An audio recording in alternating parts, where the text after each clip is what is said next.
It's Monday, January the 6th. From The Economist in New York, this is Money Talks, our weekly look at issues in business, finance and the economy. I'm Matthew Bishop, the US business editor of The Economist. And I'm Charlotte Howard, the healthcare correspondent. This week we're going to be talking about the outlook for the global economy, the state of Obamacare, and Etsy, an online marketplace for arts and design.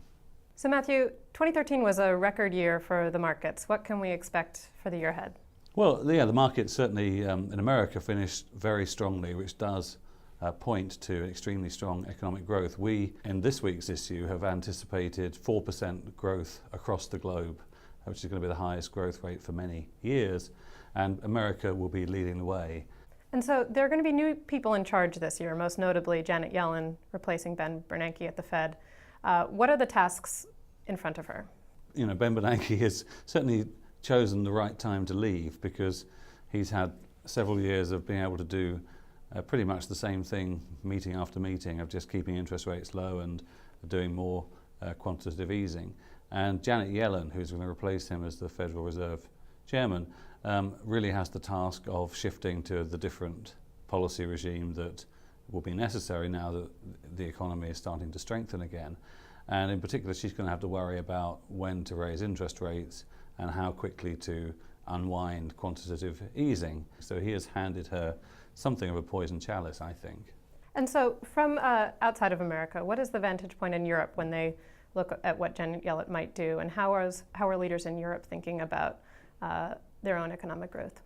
They would like America to grow as strongly as possible because that will suck in imports from around the rest of the world, and so that's good for Europe, good for the emerging economies. And so the quicker Yellen is in raising interest rates and undoing quantitative easing, the worse that is for the rest of the world economy that wants America to be the engine of global growth. Europe is still in quite a bad way. I mean, it's certainly stabilized compared to where it was a couple of years ago, but Europe essentially needs to find growth from somewhere. There was a great deal of hope that, well, I mean, also a great deal of hope, there was a lot of wishful thinking that Germany might provide the lead in that respect this year, and so there'll be all eyes on can the new coalition government in Germany deliver the kind of fiscal stimulus to the European economy that it wants. But I'm not really holding my breath on that. I don't think many other people are either. And so it's going to be a tough year again for Europe, but probably better than all the tough years they've had since 2009. So moving on, Obamacare launched spectacularly badly last year. So in 2014, the year when it's supposed to really get going, what's your perception of how it's going to work? Is it going to work? What does it mean for business? What does it mean for ordinary people who want healthcare?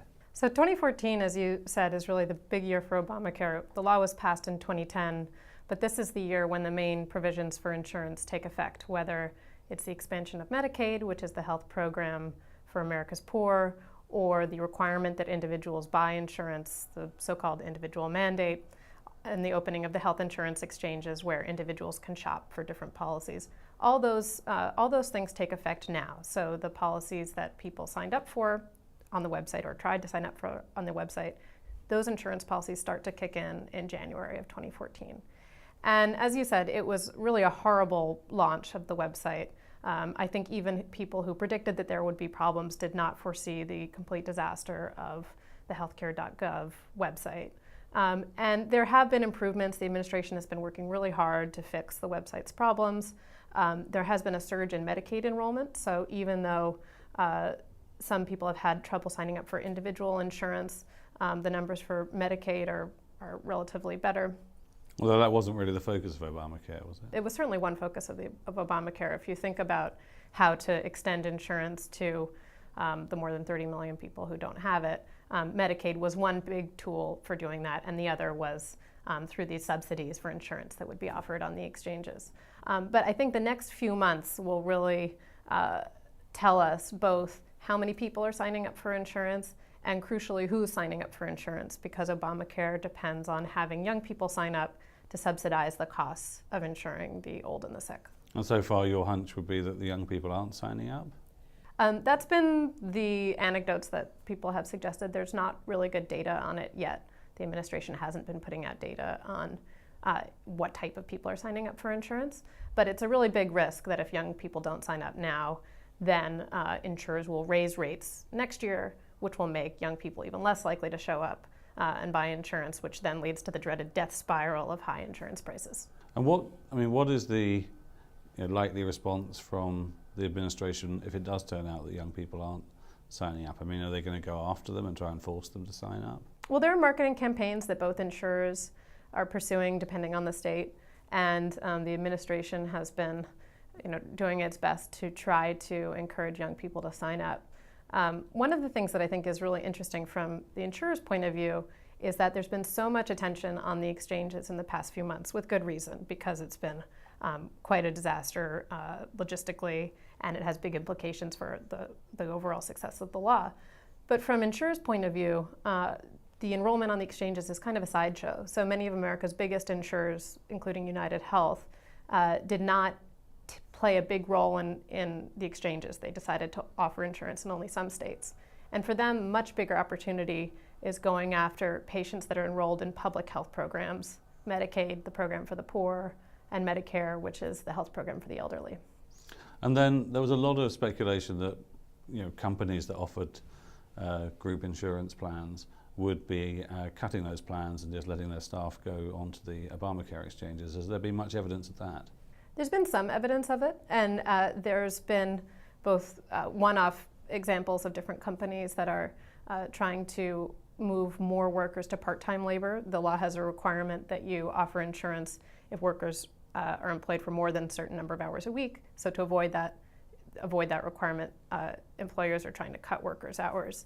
There hasn't been sort of mass evidence of this yet, but again, this is something that will become much more clear over the course of 2014, whether those predictions about employers dropping insurance become true. Now, it seems to me Obamacare is going to be one of the central issues in the midterm election campaigns here in the States in November. Is there any way you think this is going to be a debate that's going to be in the Democrats' favor rather than the Republicans' favor? I think it certainly will be a big issue in the 2014 midterms, and it's remarkable how many elections healthcare has been the dominant issue in the past few years. If you think of, the 2008 campaign, the 2010 midterms, the presidential campaign last year, and again this year, it's just this huge fight that won't go away, which isn't so surprising given that healthcare is about 20% of the economy. So moving on to your story on Etsy, tell us about this company. In the past few years, it's seen remarkable growth. What's behind Etsy's story? So Etsy is a kind of eBay marketplace for people who make things, arts and crafts and other design products, and is now having more than $1 billion in sales revenue for the first time, being talked about as an IPO candidate for this year. It's very interesting. There's been this phenomenon that we've written quite a lot about in The Economist of the maker movement, that it's become very fashionable to make things for yourself using cutting-edge technology, whether it be 3D printing that can now be done at the desk side, or even sort of computer-aided design, and a new sort of wave of 21st century artisanal entrepreneurs has emerged, who are not just doing this for a hobby, but are doing it as a way of making money. Interestingly, most of these micro-entrepreneurs that sell their products on Etsy are women, and say about 20% of them say this is their full-time job. And so what's the business model of Etsy? If I have a line of crocheted hats, how does Etsy make money from the sales of my product? So if you're an entrepreneur with those hats, you would go on Etsy and you would pay a registration fee, which is very small per item that you list on the website, and then Etsy takes a fee for every transaction. I think Etsy's success in a way is a sign of how consumerism is evolving in America towards people wanting more and more to know what exactly it is they're buying. They want it to be unique and individualistic. They want it to have a history. They want to know who made it. And that's the sort of thing that Etsy makes possible through, every entrepreneur on Etsy has their own personal story. The supply chain is very transparent. Who did the sewing or whatever, and all that stuff seems to be very popular with consumers. Thank you, Matthew. Thank you, Charlotte. That's all for this week. If you have any comments or feedback, please contact us at our Schumpeter blog, which is at economist.com/blogs/Schumpeter. In New York, this is The Economist.